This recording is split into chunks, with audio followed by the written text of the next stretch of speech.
નમસ્કાર મિત્રો, આજના વિડીયોમાં હું વાત કરીશ અમદાવાદથી કેવડિયા માટે એટલે કે સ્ટેચ્યુ ઓફ યુનિટી માટે ચાલતી એવી ટ્રેનની. જો તમે પણ અમદાવાદથી સ્ટેચ્યુ ઓફ યુનિટી ફરવા જવાનો પ્લાન બનાવી રહ્યા છો તો આજના વિડીયોમાં હું તમને આ સ્ટેચ્યુ ઓફ યુનિટી માટે ચાલતી એવી ટ્રેનની સંપૂર્ણ માહિતી આપી દઈશ. અને જો તમે અમદાવાદથી એક દિવસની ફરવા જવાની ટ્રીપ પ્લાન કરી રહ્યા છો તો આ સ્ટેચ્યુ ઓફ યુનિટી એ સૌથી બેસ્ટ જગ્યા રહેતી હોય છે. તમે માત્ર એક જ દિવસમાં આખું સ્ટેચ્યુ ઓફ યુનિટી ફરીને પાછા અમદાવાદ આવી શકો છો.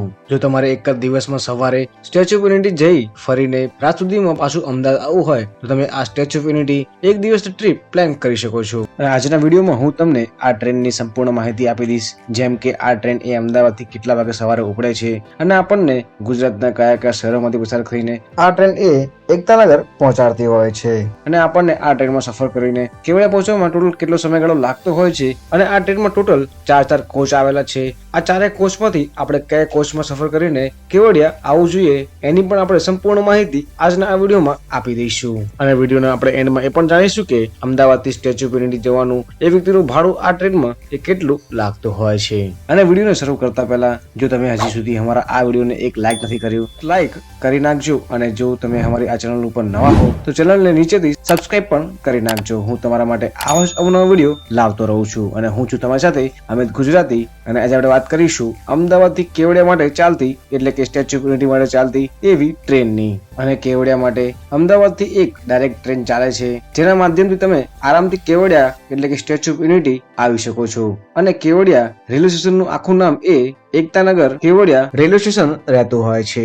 અને અમદાવાદથી એક ટ્રેન એવી છે જે અહીંયા કેવડિયા માટે કે સ્ટેચ્યુ ઓફ યુનિટી માટે અહીંયા રોજ જે ચાલતી હોય છે. અને આ ટ્રેનનું નામ એ જનશતાબ્દી એક્સપ્રેસ રહેતું હોય છે. અને આ ટ્રેન એ અમદાવાદથી સવારે 7:55 રોજ જે ચાલતી હોય છે.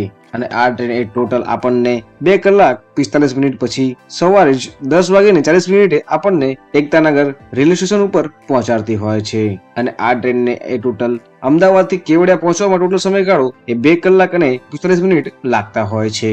એટલે તમે સવારે અર્લી મોર્નિંગ 7:55 આ ટ્રેનમાં સફર કરીને 10:40 સુધીમાં આરામથી કેવડિયા આવી શકો છો. અને વાત કરું આ ટ્રેનના નંબરની તો આ ટ્રેનનો નંબર એ 2947 રહેતો હોય છે. અને અહીંયા ટોટલ એવી 2 ટ્રેનો ચાલતી હોય છે. જો તમારે અમદાવાદથી કેવડિયા જવું હોય કે પાછું તમારે કેવડિયાથી અમદાવાદ આવવું હોય તો અહીંયા આ ટોટલ 2 ટ્રેનો ચાલતી હોય છે. જે ટ્રેન સવારે અમદાવાદથી કેવડિયા માટે ચાલે છે એ ટ્રેન સાંજે પાછી કેવડિયાથી અમદાવાદ માટે પણ પાછી આવતી હોય છે. જો તમારે એક જ દિવસમાં આ ટ્રેનમાં કેવડિયા જવું હોય અને પાછું કેવડિયાથી અમદાવાદ આવવું હોય તો તમે આ ટ્રેનમાં સફર કરીને આરામથી આવી શકો છો. અને કેવડિયાથી અમદાવાદ ચાલતી ટ્રેનનું નામ પણ જનશતાબ્દી એક્સપ્રેસ રહેતું હોય છે. અને એ ટ્રેનનો નંબર ખાલી ચેન્જ થતો હોય છે એટલે કે એ ટ્રેનનો નંબર એ 20,950 રહેતો હોય છે. અને અમદાવાદથી ચાલતી આ કેવડિયાની ટ્રેન એ ટોટલ 182 કિલોમીટરનું અંતર કાપીને આપણને કેવડિયા એટલે કે સ્ટેચ્યુ ઓફ યુનિટી નજીક પહોંચાડતી હોય છે. અને જો તમે આ ટ્રેનમાં સફર કરીને કેવડિયા આવી રહ્યા છો તો આ ટ્રેન એ સુપરફાસ્ટ એક્સપ્રેસ જેટલી જ ફાસ્ટ અમદાવાદથી કેવડિયા પહોંચાડતી હોય છે. કેમ કે આ ટ્રેનની સ્પીડ એ એવરેજ સ્પીડ 66 કિલોમીટર હોય છે અને મેક્સ ટુ મેક્સ સ્પીડ એ 130 કિલોમીટરની. જો તમે બાય કાર કેવડિયા જવાનો પ્લાન બનાવી રહ્યા છો તો પણ તમને ઓછામાં ઓછો 3 થી 4 કલાક એ અમદાવાદથી કેવડિયા પહોંચવામાં લાગતો હોય છે. પરંતુ આ ટ્રેનના માધ્યમથી તમે માત્ર 2 કલાક અને 40 મિનિટમાં જ આરામથી અમદાવાદથી કેવડિયા આવી શકો છો. કેમ કે આ ટ્રેનની સ્પીડ જ એટલી ફાસ્ટ હોવાના કારણે આ ટ્રેન એ માત્ર ખાલી 3 સ્ટેશન ઉપર ઉભી રહેતી હોય છે અને એના કારણે ખૂબ જ જલ્દી આપણને અમદાવાદથી કેવડિયા પહોંચાડતી હોય છે. અને વાત કરું આ ટ્રેન એ ટોટલ કેટલા સ્ટેશનોમાંથી પસાર થઈને કેવડિયા આવતી હોય છે તો આ ટ્રેન એ અમદાવાદથી સવારે 7:55 ઉપડે છે. અને આ ટ્રેન એ અમદાવાદમાં પ્લેટફોર્મ નંબર 2 ઉપર આવતી હોય છે. જે ટોટલ 7:55 એક્ઝેક્ટ ટાઈમે રવાના થાય છે અમદાવાદથી કેવડિયા માટે. અને આ ટ્રેન એ ટોટલ 46 કિલોમીટરનું અંતર કાપ્યા બાદ આપણને પહેલું સ્ટેશન આ ટ્રેનનું એ નડિયાદ આવતું હોય છે. અને આ ટ્રેન એ નડિયાદ સવારે 8:29 પહોંચતી હોય છે. અને આ ટ્રેન એ નડિયાદમાં પ્લેટફોર્મ નંબર 1 ઉપર ઉભી રહેતી હોય છે. અને આ ટ્રેન એ ટોટલ નડિયાદમાં 2 મિનિટ જ હોલ્ટ લેતી હોય છે. અને નડિયાદથી આ ટ્રેન પાછી આગળ રવાના થઈ આણંદ આવતી હોય છે. અને આણંદ આ ટ્રેન એ સવારે 8:44 પહોંચતી હોય છે. અને આ ટ્રેન એ ટોટલ અમદાવાદથી આણંદ વચ્ચે 64 કિલોમીટરનું અંતર કાપીને આણંદ આવતી હોય છે. અને આ ટ્રેન એ આણંદમાં પ્લેટફોર્મ નંબર 4 ઉપર ઉભી રહેતી હોય છે. અને આ ટ્રેન એ આણંદમાં માત્ર ખાલી 2 મિનિટનું જ હોલ્ડ લે છે અને આગળ રવાના થાય છે વડોદરા માટે અને આ ટ્રેન એ વડોદરા સવારે 9:15 પહોંચતી હોય છે અને આ ટ્રેન એ વડોદરામાં પ્લેટફોર્મ નંબર 3 ઉપર જ આવતી હોય છે અને આ ટ્રેન એ ટોટલ વડોદરામાં 3 જ મિનિટ ઊભી રહે છે અને આ ટ્રેન એ ત્યાંથી આગળ વધીને ટોટલ 183 કિલોમીટરનું અંતર કાપીને કેવડિયા આપણને સવારે 10:40 પહોંચાડતી હોય છે અને આ ટ્રેન એ કેવડિયામાં પ્લેટફોર્મ નંબર 1 ઉપર જ આવતી હોય છે અને જો તમારે અમદાવાદ સિવાય નડિયાદ, આણંદ અને વડોદરાથી જો સ્ટેચ્યુ ઓફ યુનિટી જવું હોય કે આ એકતાનગર કેવડિયા રેલવે સ્ટેશન આવવું હોય તમે આ ટ્રેનમાં સફર કરીને આરામથી કેવડિયા આવી શકો છો અને આ ટ્રેન ટોટલ અમદાવાદથી ઉપડે છે જે ગુજરાતમાં નડિયાદ, આણંદ અને વડોદરા થઈને એકતાનગર માટે આગળ ચાલતી હોય છે અને વાત કરું આ ટ્રેનમાં ભાડાની તો આ ટ્રેનમાં તમને ટોટલ 4 કોચીસ જોવા મળતા હોય છે આ ટ્રેનમાં ટોટલ 4 કોચીસ હોય છે એમાંથી 3 કોચ એ એસી કોચ અને 1 કોચ એ સેકન્ડ સીટિંગ રહેતો હોય છે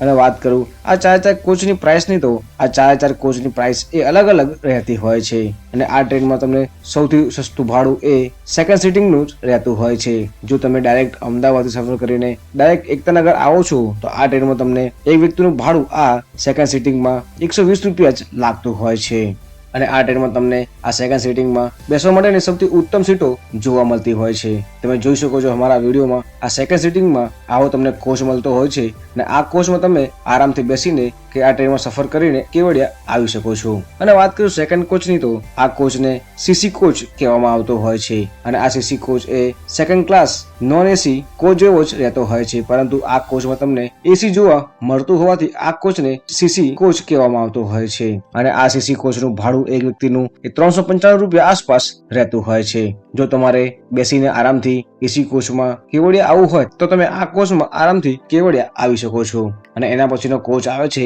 એ છે એસી કોચ અને ઈવી કોચ આ બંને કોચ ઓલમોસ્ટ સેમ જ રહેતા હોય છે અને આ કોચને શોર્ટમાં વિસ્ટાડોમ કોચ જ કહેવામાં આવે છે અને આ કોચમાં એવા મોટી વિન્ડોઝ લગાવેલી છે જેના માધ્યમથી તમે આ ટ્રેનમાં સફર કરીને આરામથી આ વાદીઓના કે કુદરતી નજારાઓ પણ આનંદ લઈ શકો છો કેમ કે આ ટ્રેનમાં તમને આ વિસ્ટાડોમ જેવી કોચની સુવિધા ઉપલબ્ધ મળતી હોય છે અને આ વિસ્ટાડોમ જેવા કોચો એ બધી ટ્રેનોમાં નથી હોતા અને આ વિસ્ટાડોમ કોચમાં તમને 2 કોચીસ જોવા મળે છે ઈસી કોચ અને એક છે ઈવી કોચ જેમાં ઈસી કોચનું પ્રાઇસ એ 885 રૂપિયા હોય છે જ્યાં ઈવી કોચની પ્રાઇસ એ 960 રૂપિયા રહેતી હોય છે અને જો તમારે પર્વતો, નદીઓ જેવા કુદરતી સૌંદર્યના આનંદ માણીને કેવડિયા આવવું હોય તો તમે આ કોચમાં સફર કરીને આરામથી કેવડિયા આવી શકો છો અને જો તમારે આ ટ્રેનમાં સફર કરીને કેવડિયા આવવું હોય તો તમે આ ટ્રેનની ટિકિટ પણ ઓનલાઈન બુકિંગ કરાવી શકો છો કેમ કે એન્ડ ટાઈમ ઉપર આ ટ્રેનમાં આપણને ટિકિટ નથી મળતી અને આ ટ્રેન ઓલમોસ્ટ કેવડિયા માટે અમદાવાદથી ફૂલ જ ચાલતી હોય છે